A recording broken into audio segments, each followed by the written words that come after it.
Hey, I'm Juliet. When it comes to the sport of kings, I only trust one source. Pass the Wire TV.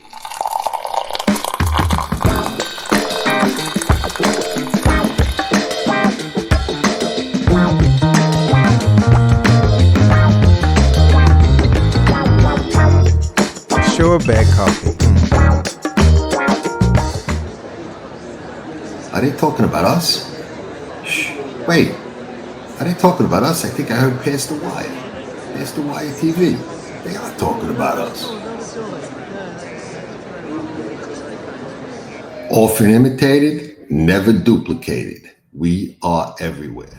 Seriously? If you're betting horses and not watching these shows, you gotta be freaking crazy. Capiche?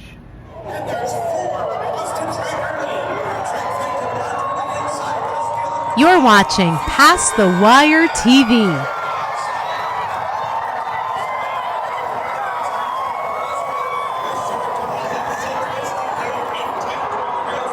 Well, we are more than pleased to welcome to Past the Wire TV Jason Beem, the current track announcer at Tampa Bay Downs, who is entering their 100th season of racing in Oldsmar, Florida. Quite the accomplishment. First off, Jason, thank you so much for coming on. No, it's great to be here. Anytime I get a chance to talk Tampa Bay Downs, I'm excited to do it. Yeah, and it is a much more exciting place and has a much more storied history, which we'll get into a little bit, than I think a lot of people realize. I've learned a lot about Tampa of late that surprised me. It's really quite the storied racetrack. Yeah, it's crazy to think of anything being around for 100 years. And, one of our famous local restaurants here is Columbia Restaurant. I was looking, that's been around 120 years, but, there's not a lot of things that can last that long. And obviously the area around it has grown. They're putting together a book for the 100th anniversary, and they had a great photo of kind of helicopter shot, or, I mean, maybe they didn't have helicopters back then, whatever it was, an aerial shot of the area around the track, with the track kind of in the foreground. And Margot had me go fly my drone up and try to take kind of a similar shot, and it's just development, everywhere around there. So it's kind of fascinating to see how much things have changed. But it's a really great accomplishment, I think, and it speaks to Mrs. Thayer and her family, over the last many years, because this has been a very shifting and changing industry, and Tampa hasn't had some of the shortcuts that a lot of places have been given as far as funding and stuff like that.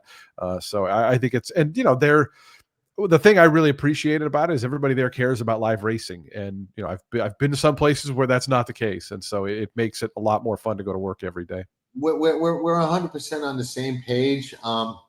I wrote an article about Tampa and its history, and the fact that it's their 100th year anniversary, and that was one of the points that I hit on. It said it's one of the few racetracks that really focuses on the live racing product, and then the horse racing aspect, and not the casino revenue and this revenue and glitzy type of marketing stuff. And I'm not going to put down anybody's business model or business plan, but I'm a racetracker. You know what I mean? When I go to the racetrack, I go for the horse racing, and I think that should be the focal point. And Tampa really delivers that, in my opinion. Yeah, I mean, I will never understand the appeal of slot machines.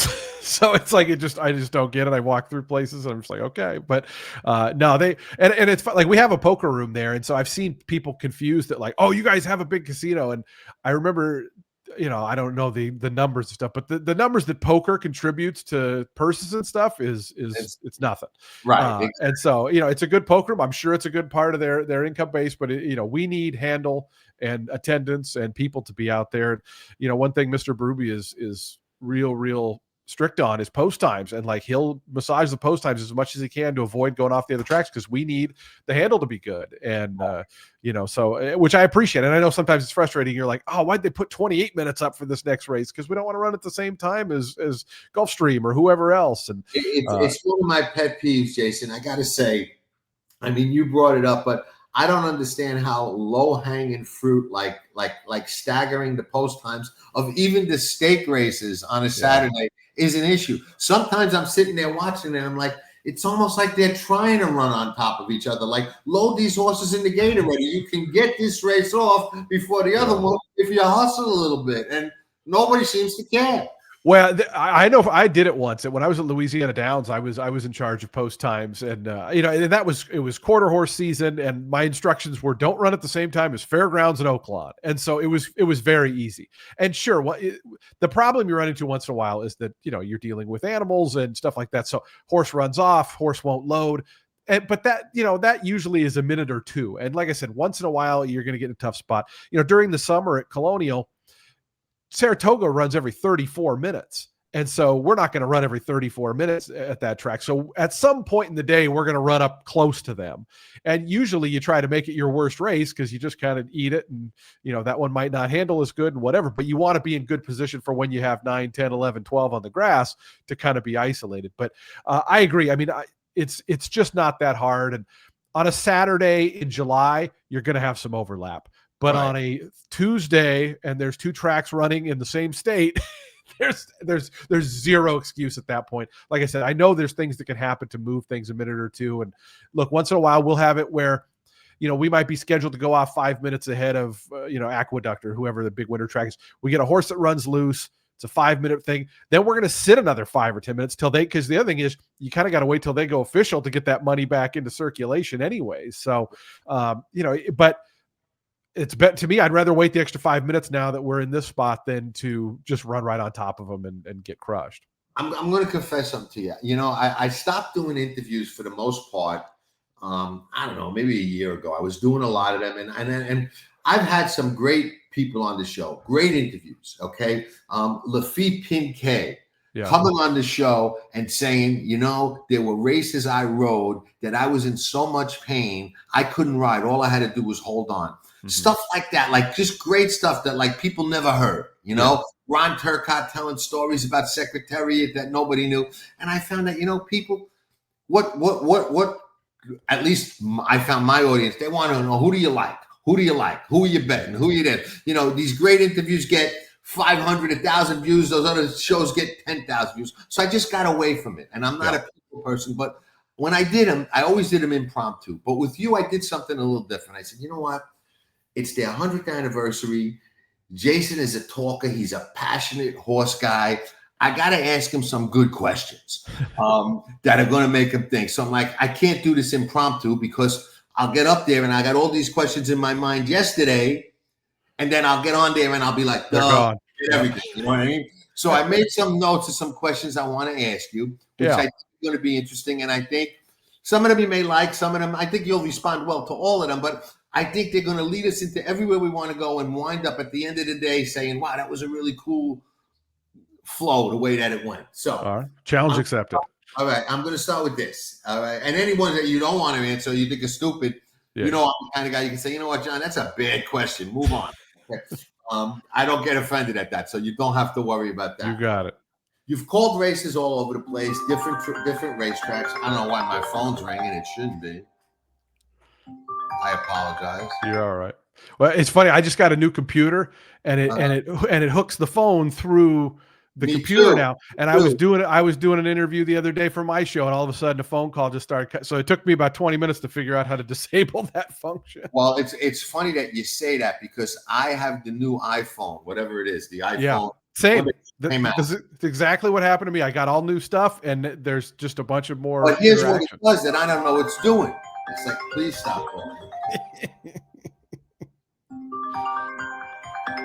It's like people that it doesn't know call you, and it says, please state who you are and why you were calling, and then it decides whether they're going to put through my call, which is great for the robocalls. Yeah. Sometimes you're getting a call like from a doctor's office or this or that. Yeah. That's not in your phone, but you want the call. So it's just it's crazy. But anyway, I'm going to get to these questions, and I think we'll roll pretty good through them. All right. You've called races at several different racetracks. What would you say is the unique thing or personality of Tampa Bay Downs as you feel it when you call it from the booth, different from other racetracks? Like, what do you feel at Tampa? Well, I've said before, and I believe this, once you're looking through binoculars, a race kind of looks like a race. So you sometimes forget kind of where you're at. Tampa, the distinction as far as calling the races is it's a very low grandstand. So I'm only probably 30, 40 feet up at most. I'm on the third floor. And so the angles are a little tricky. It helps immensely that we have the color coded caps for the jocks, because Right. when they're stacked across the track and you're that low, you just can't see the silks or the saddle towel. So that's a real good. I love the 7 furlong shoot with the trees. It kind of presents its own little challenge, but I think it just makes things feel a little bit different and unique there.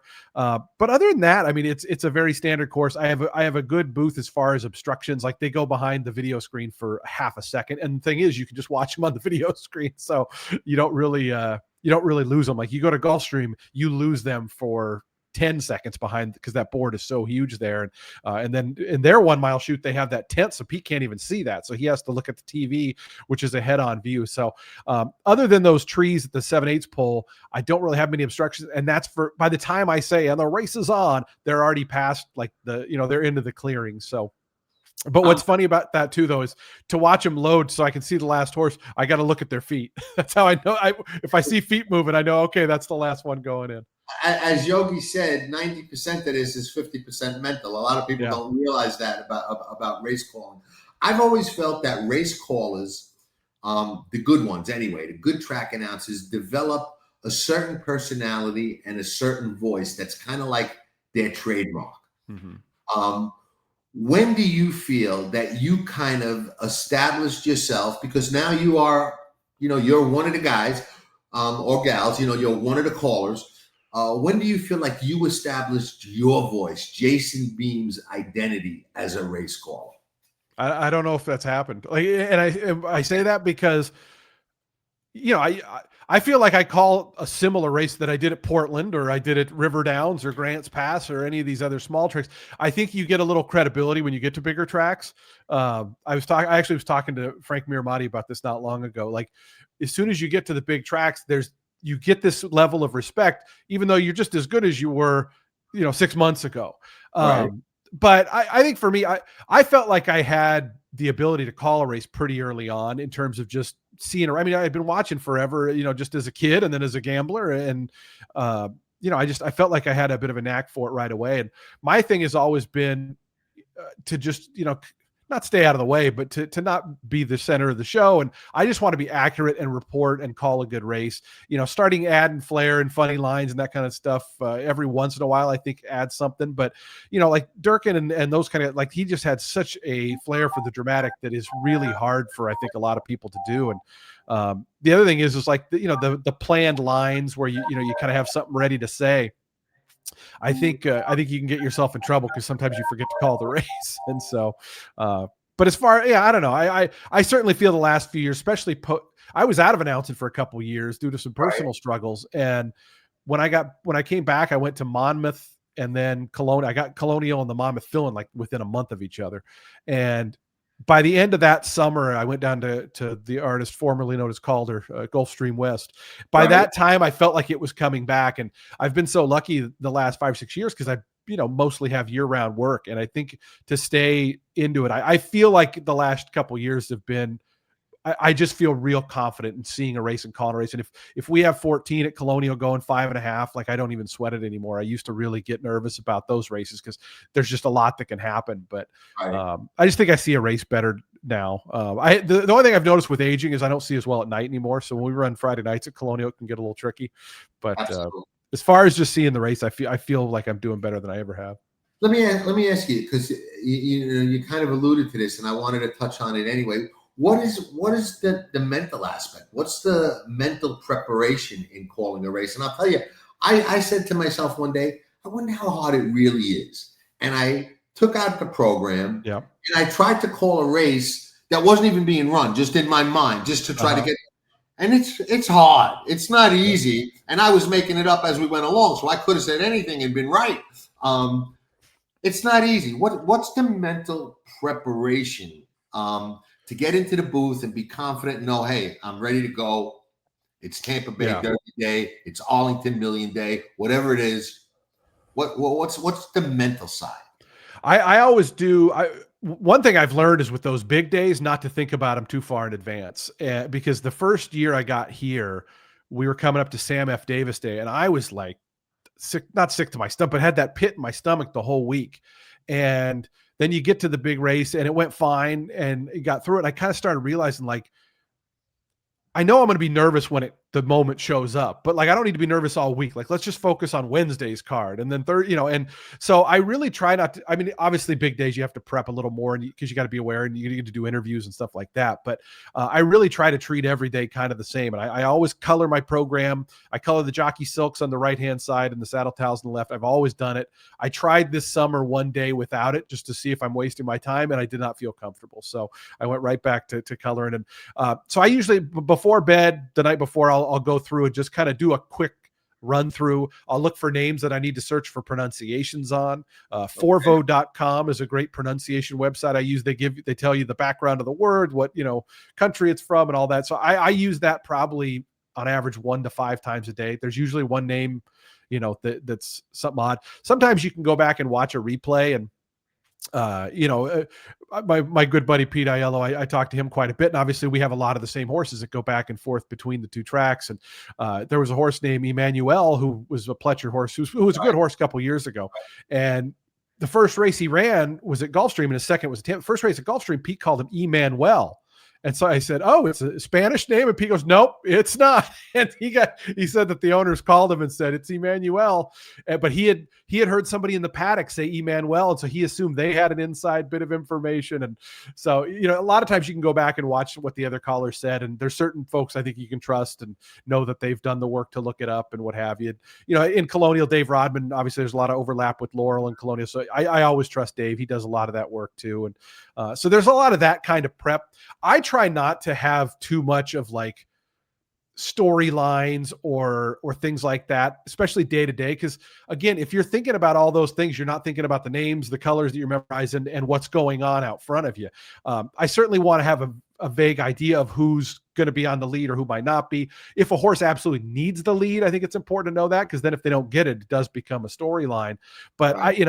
I don't want to be like, oh, he's trying to win his 3rd out of 5 or his 4th time at 1 mile. That's for handicappers. Right. And I just don't think that, I don't think it has much relevance in the race call. If a horse has won a few in a row, I think it's worth noting, stuff like that. But for the most part, I want to report on what's happening, not kind of what I think is happening, or, what the maybe kind of real deeper storylines are. And if a horse is a favorite, you're obviously going to keep a little bit more of an eye on him, because that's where the most money's at. It's also who the people who are playing against the favorite are curious is running or not. And so I tend to think the favorite is always one of the key stories of the race. And I got a great piece of advice from Luke Kreitbosch years ago. There was a race at River. We had a 70-1 shot one, and I was going nuts. 70-1. Oh my God. Da, da, da. And he called me. He goes, Jason, you got to remember, only 5 people had that horse, and the other 95 are all really pissed off right now. He goes, so if you're making a big deal out, just know that you might be rubbing some salt. So with big long shots, it's certainly a huge story if one comes in, but I try not to go too over the top with it, because I remember Pete one time telling me about Gulfstream kind of pulling the reins in on him. Oh yeah. Say easy money, because everybody didn't have the horse, was getting pissed off that it was easy money or whatever. Have you ever been reined in by any racetrack that way? I've had one time where a boss called me and said, "Don't say something," and they were right to say it. I said a horse broke down. Gotcha. And he said, he goes, "You shouldn't say that." He goes, "You can say pulled up, eased, out of the race, whatever." He goes, "Don't say broke down." And that was 2000. That was Portland. So 2008. Right. And I remember afterwards thinking, okay, I did have one where we had a horse at Portland named Soft Unit.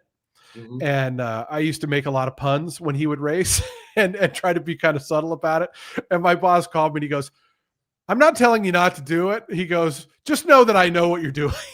Okay. And so, he'd come moving on the outside, say, "Soft Unit rising to the occasion on the outside," just having some fun on a Tuesday in Portland. But no, I mean, really, I've always had real good support from bosses in that sense. And I think, Margot's even said to me, she's like, "I don't know how to do your job. Like, I'm not going to tell you how to do it." She's like, "We hired you because we trust you." And I feel like I have a good gauge of what I should or shouldn't say. There was something that came up this summer, and I won't give the actual example, but there was something in the news that had happened, and I said something in a call that could have been taken as a commentary on that. It was not at all, but it just hit me afterwards. I go, oh, maybe I shouldn't use that phrase or something. And, and so I try to do self-policing in that way. Cause you got to be careful. There's money and gambling and animals and all this stuff involved. I think getting too cute can get you in trouble sometimes. So as much as I try to have a fun and, comedic personality online or on my show, when it comes to race calling, I really am pretty straightforward. And if I do make a joke of some kind, I want it to be, pretty tame and also pretty rare. I think that's when it actually works. I completely understand it. And you'll probably appreciate this. I once got called out by YouTube because I said something about seconditis. I said, I am on a run of, and you know what that is. Yeah, of course. So I'm on a run of seconditis that I just can't break. I don't understand it. Everything I bet, I don't never bet place. So seconditis means I'm losing. And unfortunately for me, there's no shot they can give you that cures that. Yeah. I said they flagged your video. They flagged me. They said you can't say injections don't win, don't work. We're gonna flag your channel. What's the matter with you? Blah blah blah. They threatened to pull down my channel. Yeah. Oh yeah. You can't talk to them because you're talking to robots. Yeah. No, YouTube's gotten. I follow some music channels on there, and some of the copyright stuff and the AI stuff, like they're getting into some really weird ground with their strikes and that kind of stuff. And it sucks because YouTube's just such a valuable tool, like forever. Yeah, I've moved so much of our stuff. It's just. You open yourself up to the whole world. It's like for podcasts, people really do kind of have to seek you out. You can promote it on your platforms, but like YouTube, people will stumble into you. Oh, yeah, absolutely. Let me ask you this. Has there ever been a race? I always say horses humble everybody, and that's from the betting aspect, okay? Yep. You bet horses enough, you're going to get humbled. You're going to think you're right. You're going to have 10 out of 12, and the other two are going to run 1-2. Horses will humble everybody. Have you ever had a race that you called where you made a mistake, you made a wrong call, it humbled you in the booth, and if so, what did you learn from it? What did you take away from it? I've only miscalled the winner of a race once, and Okay. that was a couple years ago at Colonia, and I didn't sleep the night before. I was just completely out of it, and it was a dirt race. Our dirt track literally runs right under us, so the angle's a little funny. And I just said, "Oh, it looked, hold on and win it," and he didn't. And I was like, "Oh God, I got to really snap out of this." And but like stuff like that, I'm a little bit non-committal when it comes to like the prediction business.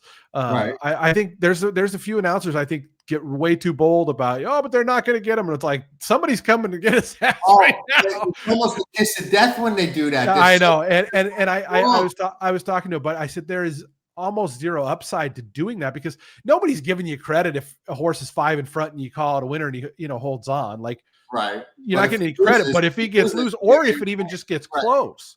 Right. They're going to come after you. For me, I'm okay with people. I'm okay with you guys calling the photos. I like that. See, but that depends where your booth's at, right? Because there's a lot of booths that are. Right, Kurt Becker's halfway to the 16th pole, and he was getting a lot of gruff online about his photos calling late. He's got to turn around and watch it off the TV because he's so far away from and there's a second or two delay. So, it's kind of a no-win situation. Yeah. I'm probably less aggressive. Like Pete and Frank and those guys, they'll try to call a millimeter if they can. And they're usually pretty good about it. I want to feel pretty strong, and I'll caveat sometimes with, looks like so-and-so got it. But I'm probably on the lesser aggressive side just because I don't want to be wrong on that. Like, because then you're pissing people off, but you piss people off if you don't call it too. So, but to your original question though, real quick, when I first got to Tampa, like I said, it's kind of a low angle, so it just took a while to get used to. But they would turn for home on the turf, especially, and I'd see these horses coming with these big 3-4 wide moves, kind of coming out of the turn into the stretch, and it just looked like they were going to slingshot by. And so I would kind of lead with them, but here on the outside comes so-and-so. And then they'd straighten out, and the horse on the inside was still in front by a length. And I caught myself. I don't know that I was cheating on that. I think I just wasn't used to the angle because it took me a little while. You got to, as an announcer, you really have to know those angles. Absolutely. Yeah. And that's why I hate and almost refuse to ever do like one race calls. Like, like you go to visit Woodbine and Geller will be like, oh, you want to call a race? No, I don't. Cause like, there's just, is it cool? Yeah. And if it was a whole day, yeah, then you kind of get settled into it, but it does take time for that. And I think that first year, especially, I was so focused on those big outside moves. And there was a bunch of times where the inside horse never gave up the lead and never lost. Right. And so it just took a while to kind of figure that one out. And so that was, as far as humbling stuff, I think that's the kind of stuff where you kind of got to be like, okay, I need to take a step back here and reassess how I'm doing this part. Now we're going into a milestone and a half at Tampa with their 100th season coming up. Added pressure for you in the booth? No, I don't think so. Okay. No. Good. I view something like this as like a celebration. Like it's not a, the 100th, they're going to do a formal 100th day. And I think it's Valentine's Day. And they're bringing a bunch of old people back, folks who worked at the track over the years. They're invited, several of the old race callers. Obviously Richard is the primary one because he was there for 37 years, but Tom Durkin was there a couple years before Richard. I think they've invited him to try to come out. I don't think that they're calling races, but just to be there. Pete called his first race at Tampa.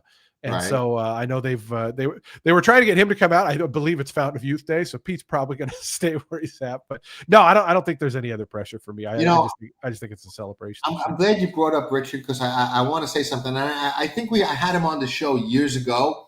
And Richard, to me, at the end of his career, used to take a lot of flack, and some announcers take a lot of flack. But he, to me, there were certain announcers in history, and I'll go back to Fred Capicella, Harry Hansen, certain guys, and Richard was one of them that just have a racetrack caller's voice that just appeals to like the hardcore racetracker like me. They just have that. They're just a racetracker call. You know what I mean? And he was one of them. So he could never muff a call, to my opinion, because he just had that voice that had me watching the race. It was just like almost a nostalgic type of voice.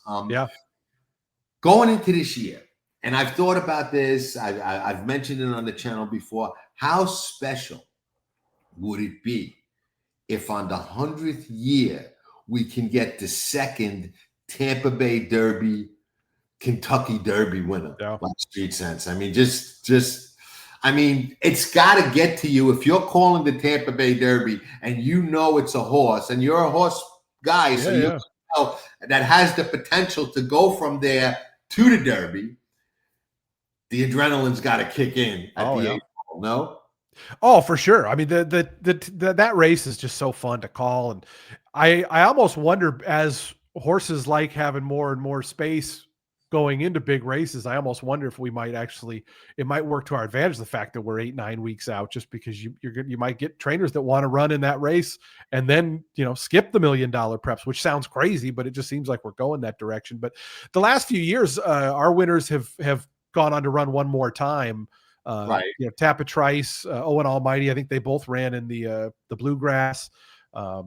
Domestic Product, I forget what he did. I know what was crazy is until Owen Almighty, I guess, the first 3 Tampa Derbies I called, they all won Grade 1 races later in the year. Classic Causeway won that turf race at Belmont. That was a Grade 1.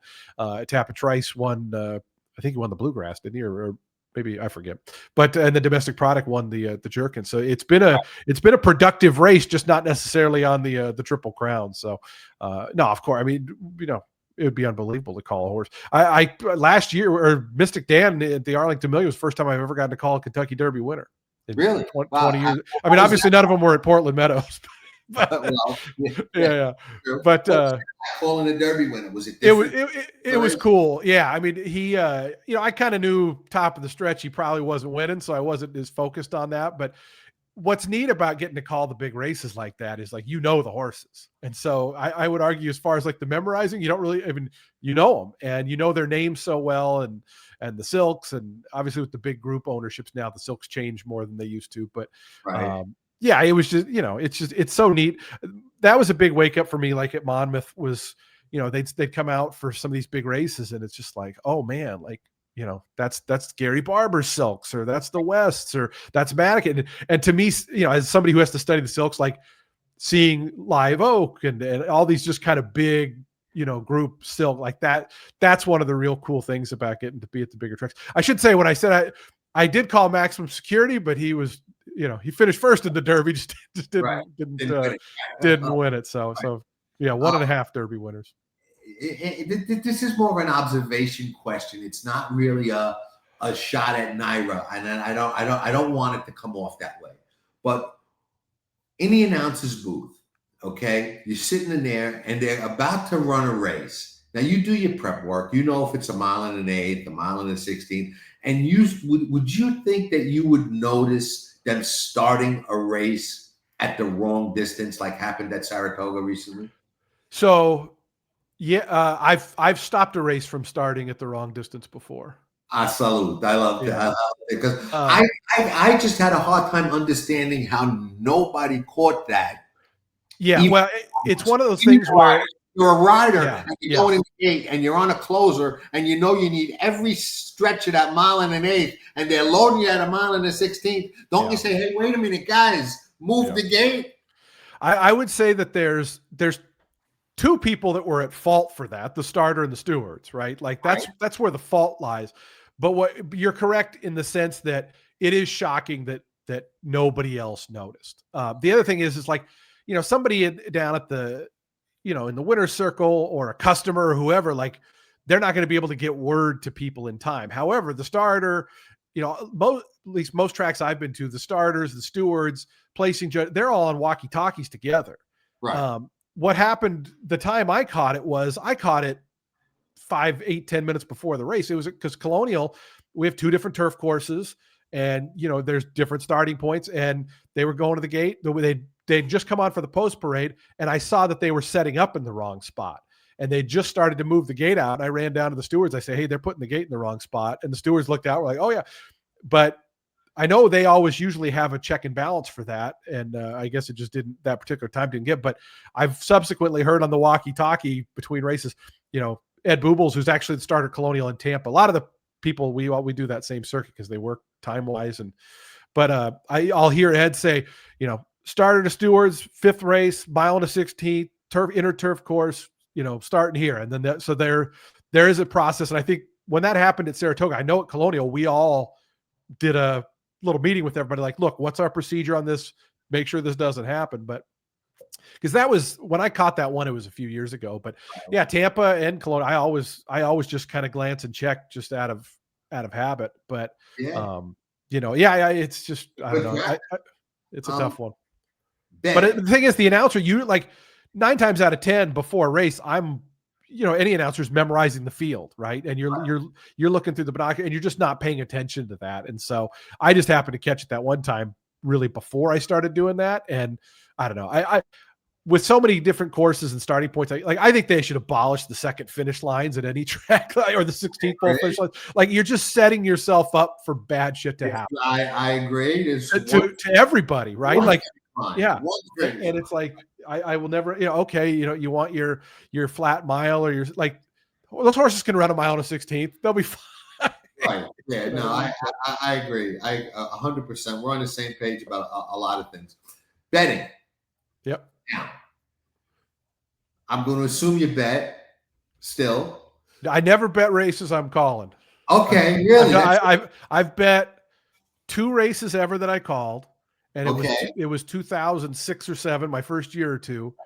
And the first one, they're both at River Downs. And Vernon Bush, who still rides here at Tampa, was in the race. And I bet $20 on a 9-2 shot. It was a total trip handicapping thing. I was working the race. Like, it was my first year announcing. I was working the race off. So like my whole life was River Downs at that point. I was just so excited about it, my first gig. And so this horse had a terrible trip the time before. Vernon got on for this mount. So I bet, and he was like 9-2. So and there was a window. I mean, they had a machine 5 feet from the booth at River Down. So it was widely encouraged that you would get down. But I thought, I'm going to put 20. This horse just looks so live. So they turned for home, and there's 3 horses across the track, and Vernon's 4th right in behind him, like pocket trip, but on the dirt. And I made the call. I go, Vernon Bush really needs to go outside. I love it.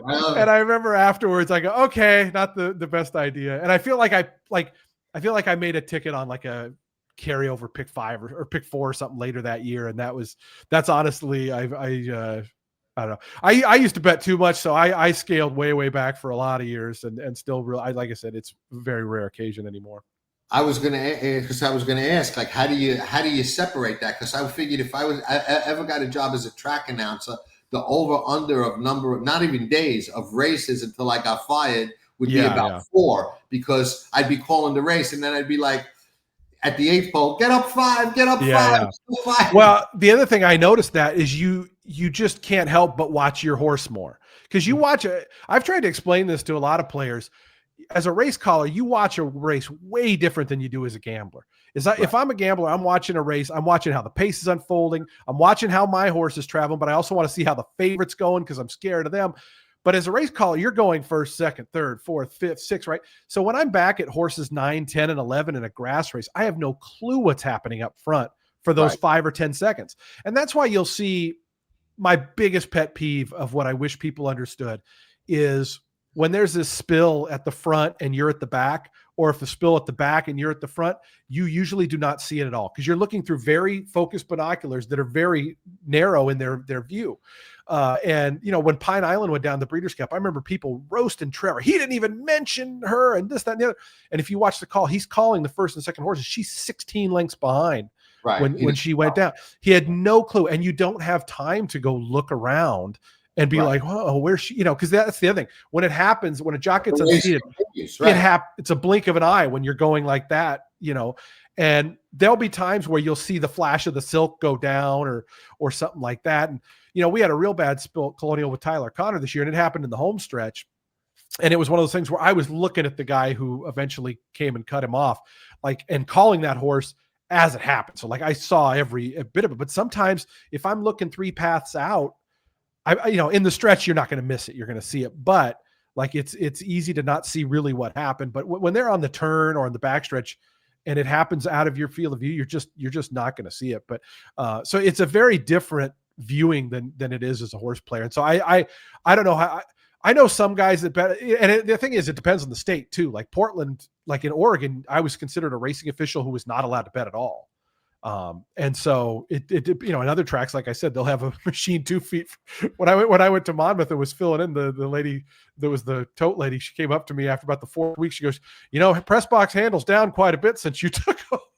Yeah.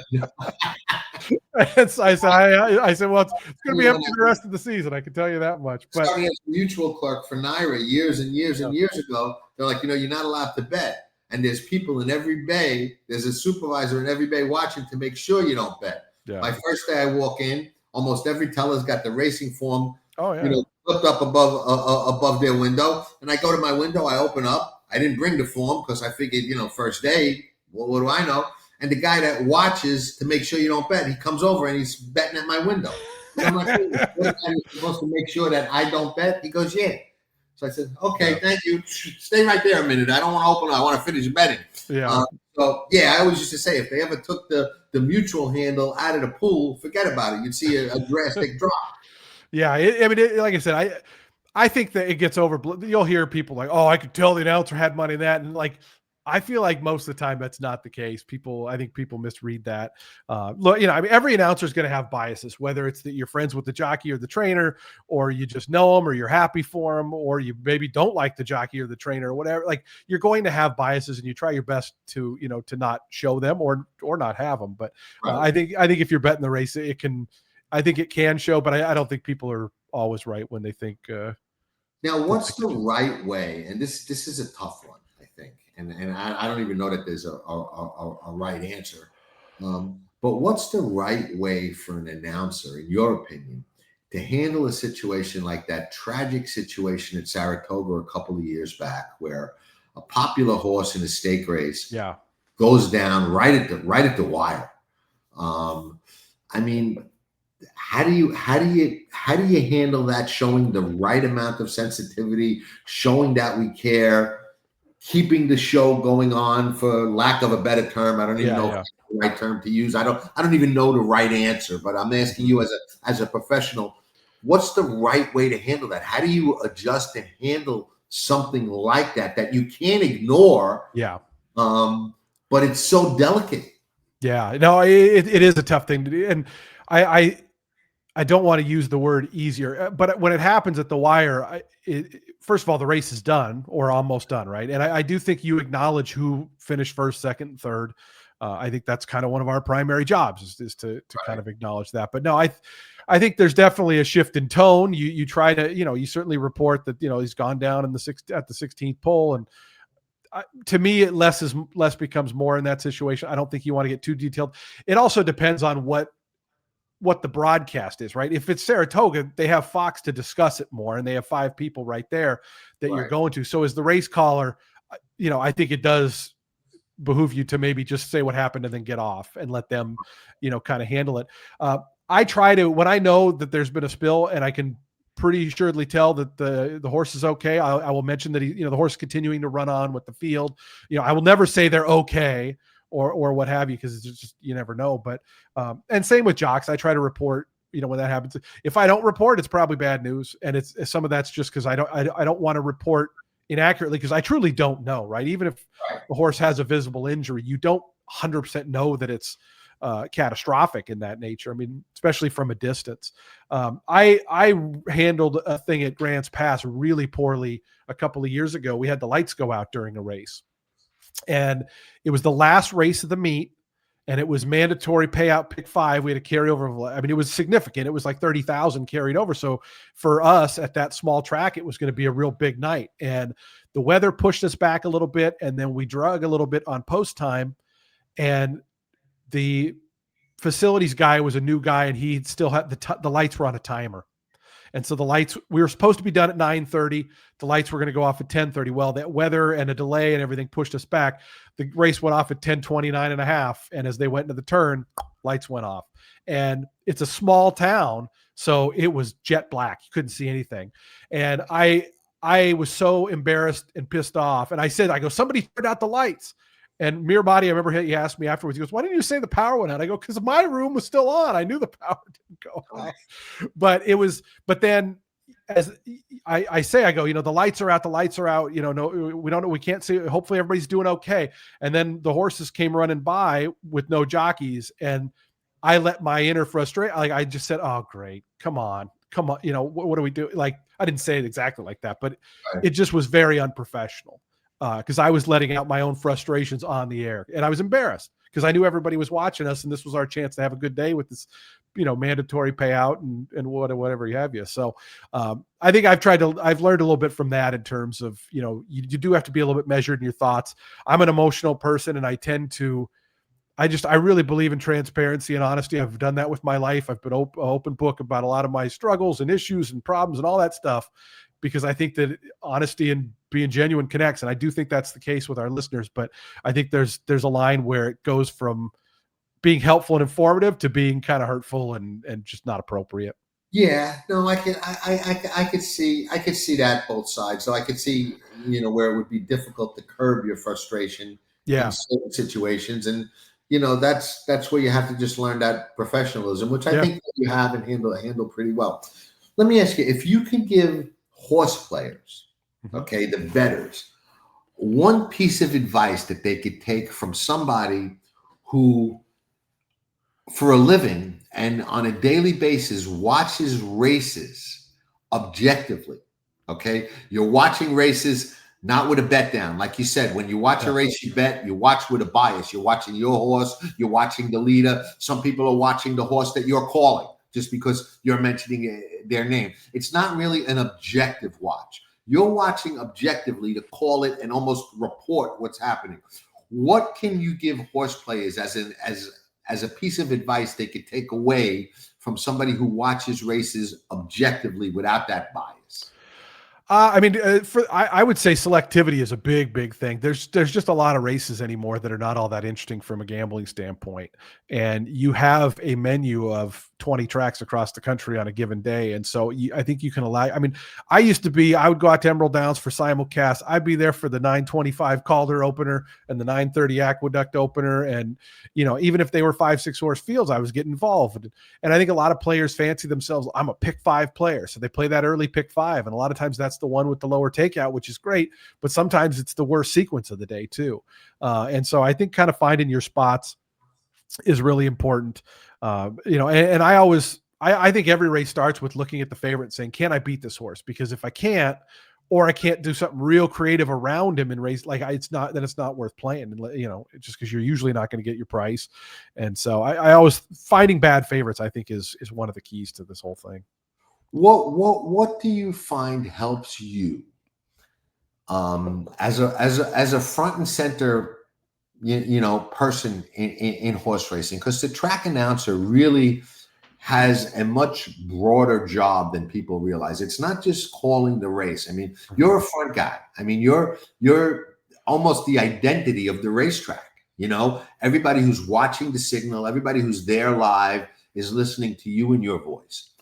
How do you find a way to stay positive and upbeat when our sport faces so many issues that are just criticized on a daily basis, be it CAWs, be it aftercare, be it all the problems that come with racing that we need to address, and we all know it. But how do you maintain that positive sporting outlook amongst all of that type of backlash? One of the hard parts with that is that it's hard to facilitate the change when you don't have the power to change it. And where I'm lucky and where like we have microphones, we have audiences that listen. So like we can speak about things. And, I don't go to my boss and be like, we need to do this, that, and the other. But if they ask my opinion on horse player topics, I always give it and they can take it and that's their decisions to make. But I still have rarely ever had a day of calling races where I didn't have fun. Like it's still so fun to me. And next Tampa's 100th anniversary, January will be 20 years for me calling races. And like, it does not feel like a job. I walk in there, I'm excited to be there. So that part's always been kind of easy as far as the actual. Now there'll be times during our races, a surface switch happens. So everybody gets all in the pick 5. I struggle like getting through those moments because if we don't handle everything right for the gambler, and a lot of times it's not that hard to do, take an extra couple of minutes, get all the information you can out, whatever the incident might be. Sometimes it's hard to get through those times because it's like, you just know that like, if we just did this a little better, like, because you're not going to always be able to predict the weather. You're not going to always, late scratches happen. There's all these things, but I feel like as long as we do our best to do what's best by the player, then I'm okay with it. But there's sometimes I feel like, some tracks, it doesn't happen sometimes.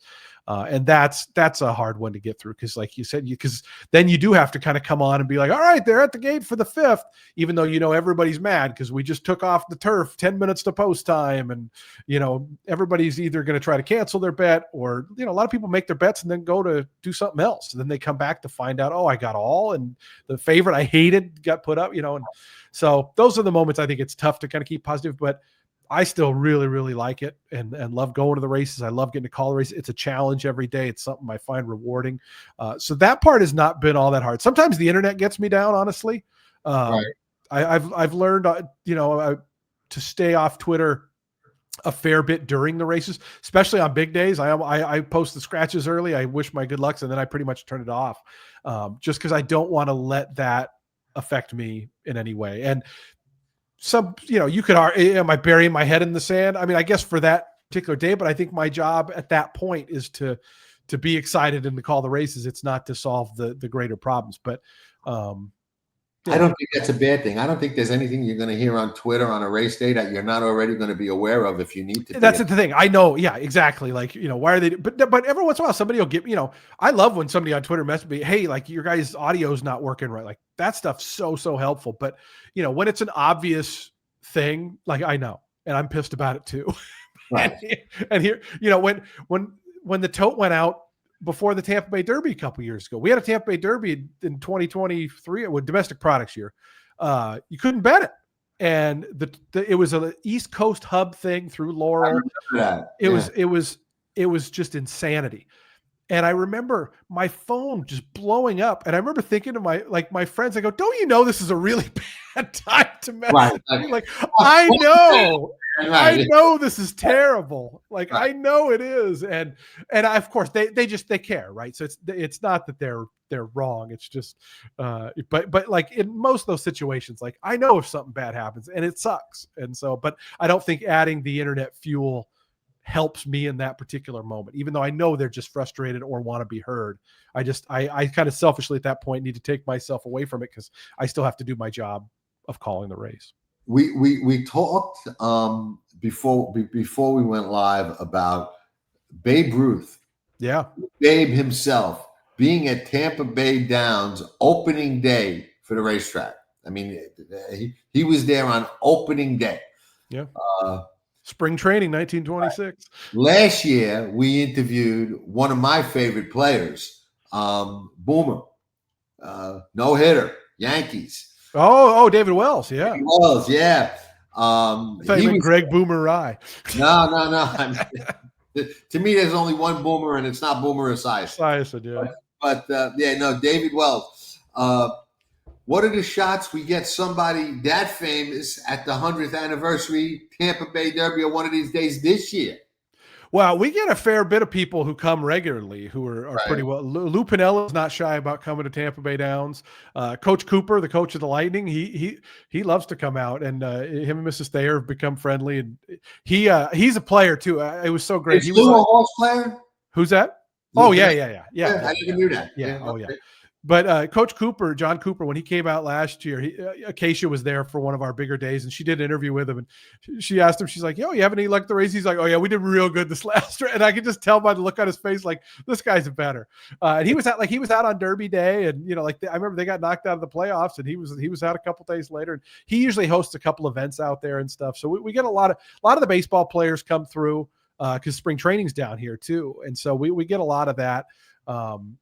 I obviously back in the past when Steinbrenner was kind of associated with the track because he had his own like clubhouse out there, and Right. he was the underbidder when Mrs. Thayer got it, and so there's kind of that long tie-in of that. But now we get a fair number of folks. George Steinbrenner wasn't often the underbidder either. Yeah. My favorite Steinbrenner story, and it's not really through him, but my uncle Gary, who lives in Seattle, his neighbor was a guy named Doug Stenberg, and Doug's a horse player to this day out at Emerald, but his son lives here. And so he would come down and visit every year to see his son. And he goes into the turf club at Tampa. This is, 10, 12, 15 years ago, whatever it was. And he says, Stenberg, a table for two or whatever. I go, "Oh yeah, Mr. Stenberg, your guest is actually here." And he goes, "I don't have a guest." They walk him down and they put him at a table, and Yogi Berra is sitting there. Classic. And he goes, "What's going on?" And he goes, "Oh, this is your table, Mr. Steinbrenner." She thought Stenberg was Steinbrenner. And so he goes, "Oh, no, I'm not. Hi, Yogi." And so that's a pretty good story. So we got Yogi Berra at Tampa Bay Downs. Oh yeah. Well, that's I mean, like there was that huge. I mean, obviously a lot of Yankees ended up settling down here. I mean, my uncle was a Yankee player and pitching coach, Mel Stottlemyre, and he obviously lived. Mel Stottlemyre was your uncle? Yeah. He's my mom's first uncle, so my second uncle. But wow, because my mom's Aunt Jean married Uncle Mel. They were all from Yakima, Washington, and Mel, settled back in the Seattle area. And my mom still talks to his wife. He passed a couple years ago, and I remember, I'll never forget his funeral. It was the first row was immediate family, the second row was Yankees, and the third row was us, the extended family. So I was sitting right behind Joe Torre and who's Louisiana Lightning? What's his Guidry? Right. And they were sitting in front. And Joe Torre had this great line when he spoke about. He said Mel and Jean's marriage was proof that marriage is the ultimate team sport. And I always thought that was a real lovely thing. But Joe and Zimmer and Mel used to go to the track at every city they go to because Joe loved to play the right. horse. That I know. And Mel would, whenever I would get a different announcing job, Mel would be like, "Oh, I remember." And Mel wasn't into it at all. He just went because his guys were going. And when I got the River Downs job, he's like, "Oh yeah, I've been there before. We'd play these guys." And he always said Lone Star was his favorite track of the ones he went to in Dallas. Yeah. So, but no, I mean, there's so much baseball down here. The other thing that you run into a lot down here is professional wrestlers. Because Hulk Hogan lived here, and when him and the Macho Man moved here, all the other guys did, because all the when the two big names go somewhere, you follow. So you tend to run into them around here. I mean, Hulk Hogan obviously just passed away, but he's got a beach store down the street. I live in Clearwater, so I'm right by where he was at. And his beach store, me and Pete Aiello went in there one day, and there's nobody working, and we kind of said, anybody here? Because we wanted to buy a T-shirt. And we hear in the back, "Hey guys, I'll be right out." And it was the Mouth of the South, Jimmy Hart, was Wow. working. He was working the counter from the Hulkster store. Yeah. So what if we take away this year and go forward? What do you hope is the best memory of the 100th anniversary season at Tampa Bay Downs? Oh man, that's tough. What's tough for me, John, with stuff like that is I'm upstairs. Like I'm removed from all of like the people and the celebrations and the photo. And so it's a very isolated job in that sense. But oh man, I don't know. That's a tough question. To me, I think it's part celebration, right? It is an incredible thing, like for a track to be around 100 years. But to me, I think it's also hoping to look forward to more. I think so many tracks are just trying to hang on, and I feel like we're one of those few that can kind of thrive and just kind of hope that's the thing. But as far as specific moments, I feel like I don't have a good answer, so I don't know. No, that's fair enough answer.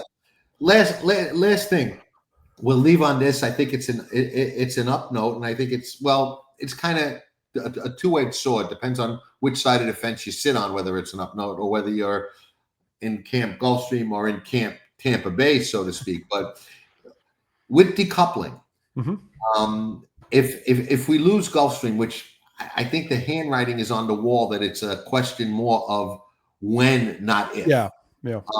It kind of positions Tampa Bay Downs to be a premier racing winter destination. Everybody's going to come for the weather.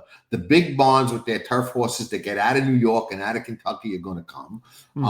I don't think you can compare places like the fairgrounds. Nothing against the fairgrounds, but you can't compare that turf course with the Tampa Bay turf course. You guys have a fantastic turf course, fantastic weather. If Gulfstream closes, I mean, that kind of elevates Tampa Bay to be in a very, very unique premier racing venue destination. Yeah. What are your thoughts on that?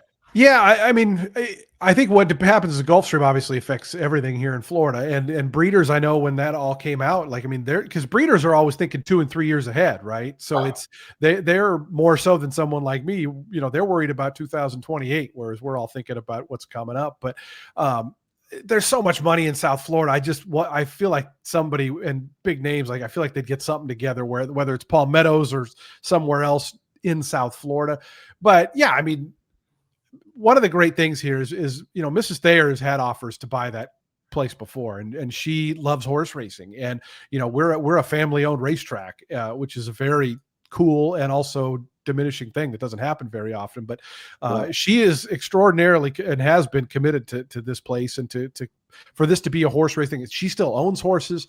She very much loves it, and so from that standpoint, I feel good about our future. And she's a little bit older, so when she passes on, I guess things could change in some ways. But the landscape will probably be different when that happens. So yeah, it'll certainly depend. And I don't know. It's just because I feel like they will get something figured out down there. That, like I said, it seems like there's just too much. Because I mean, Gulfstream makes money. It's not like it's a losing proposition down there. I think it makes money because of the casino. It doesn't make money because of the racing. The casino. Yeah, I've heard otherwise, but. Maybe. Yeah. And the other obstacle I think is the value of the land. Well, that's the obstacle, I think. But again, I am not in on those conversations, so I'm just guessing. That creates a problem for not only Gulfstream, for other racetracks too. I mean, out in California, it's the same issue. Oh yeah. And I think I'm sure with Turf Paradise kind of reopening under new leadership, I'm sure they're not that they're hoping that happens, but I'm sure they're going to be more than happy if it does to be a place for a lot of those people to land. Because there was this thought for a lot of years when tracks closed, like, oh, everybody's just going to go move somewhere else, and it's like, no, a lot of them get out, because moving uprooting your family, buying a new house, doing all that stuff, it's not easy, especially for people who might be older, like horsemen and stuff like that. So all we really do is we lose more people. I hear a lot of people saying contraction's good. I said, how about we actually just try to do growth instead of I agree. Okay. Non-stop contraction. I'm going to end this for you and let you off the hook with this. I'm going to make a prediction. All right. This may age. I'm not afraid of, that. What is that shit? Disaged poorly. I don't worry about that. If we went back and look at everything I said that aged poorly, we could have a book. All right. Well, yeah, we'd all be rich if we were right all the time. Here's my prediction. This is 2025, almost 2026. 2031. That's not that far away. Sounds far. It's for 5 years. 2031. Jason Beem calls his first Pegasus at Tampa Bay Downs. I was going to say, I ain't going to Gulfstream. Right. Jason Beem calls his first Pegasus at Tampa Bay Downs because there ain't no more Gulfstream.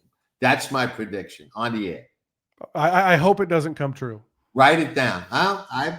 So do I, to tell you the truth. I don't want to see Gulfstream go away. Yeah, but I love Pete too much to have Pete out of a job. I just see that as he'll get a job somewhere else. I know he'll be fine. He's a race caller. He's the mayor of Miami, though. Yeah, he's one of those guys. He's got one of those voices. Like I said, you're there too, man. You call a good race. I gotta say, there are some people I say, hey, it's a tough job, but they don't have that racetrack voice. Yeah. Got I it. know what you mean. Yeah, you got it. You got to have a certain kind of voice to call a race. For me, anyway. I can't thank you enough for coming on the show, Jason. It was fun. Thank you. It. I'll see you there. I'm going to make a couple of treks out there this upcoming meet, especially on some of the big days. So I'm sure I'll run into you and do a great job. Thank you so much for coming on, and all the best. All right. And ladies and gentlemen, we direct your attention to the winner's circle for a very special presentation. Representatives from Handicapping for Horses, along with professional handicapper Jonathan Stetton, are proud to support the work of the Thoroughbred Aftercare Alliance and Old Friends. Accepting the check for the inaugural Handicapping for Horses event this past summer at Saratoga are representatives from the Thoroughbred Aftercare Alliance and Old Friends. Gulfstream Park welcomes Michael Blowen, Jonathan Stetton, Kelly Scobie, Jim Rhodes here this afternoon. Since 2012, the TAA has awarded more than $17.2 million to accredited organizations. Handicapping for Horses looks to make their Saratoga Springs event larger and raise money for Thoroughbreds Aftercare year after year. Once again, thank you to Handicapping for Horses, Jonathan Stetton, and welcome to Old Friends and our friends at the TAA. The Rainbow Six and race number 5 up next. And they're off in the Kentucky Derby. You're watching Past the Wire TV, the biggest races at the best tracks. From the Kentucky Derby to the Breeders' Cup. The best horse racing coverage is right here on Past the Wire TV.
Dynasty in motion, reshaping the sport's greatest tradition, channeling the legends of his line and surpassing them.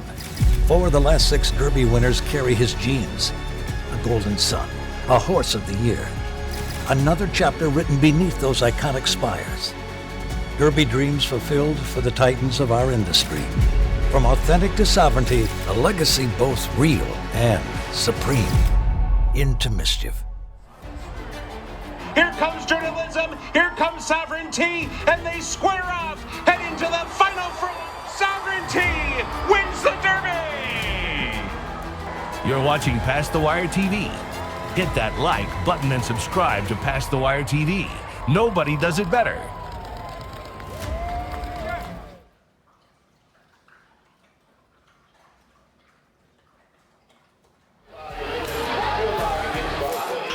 Nobody does it better.